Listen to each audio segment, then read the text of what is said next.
YouTube এখন প্রত্যেক চ্যানেলকে বলে দিচ্ছে কিভাবে চ্যানেল গ্রো করাতে হয়। কি আপনার বিশ্বাস হচ্ছে না? তা চলুন আপনাকে দেখালে বুঝতে পারবেন। আর যদি পছন্দ হয় ভিডিওর শেষে একটি লাইক দেবেন। প্রথমে আপনাকে ওয়াইটি স্টুডিও অ্যাপ্লিকেশন ওপেন করতে হবে। যদি না থাকে প্লে স্টোর থেকে ডাউনলোড করবেন, ওপেন করবেন। ঠিক এমন একটি পেজ আসবে, এখান থেকে অ্যানালিটিক্স এর উপরে ক্লিক করুন। আর এখানে দেখুন your weekly recap is here, আর এটা সবাই দিয়েছে, এর উপরে ক্লিক করুন। আর একটু সাইডে চলে যান, যাওয়ার পরে দেখুন আপনার ক্যাটাগরিতে কোন কিওয়ার্ড সব থেকে বেশি চলছে, সেই 3টি কিওয়ার্ড দেওয়া আছে।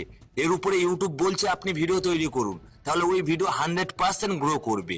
এছাড়াও এর পরের পেজে চলে যান, যাওয়ার পরে দেখুন আপনার চ্যানেলে এই 3টি ভিডিও সব থেকে বেশি চলছে। আর এর উপরে আপনাকে আবার ভিডিও তৈরি করতে হবে। অডিয়েন্স এই ভিডিওগুলো দেখছে, আপনি যদি এই রিলেটেড আরো কিছু ভিডিও আপলোড করেন অবশ্যই দেখবে, আর আপনার চ্যানেল খুবই দ্রুত গ্রো করবে। আর ইউটিউব সেই জন্য এটা দিয়েছে, আর অবশ্যই এই ফিচার্স এর বেনিফিট আপনি নেবেন।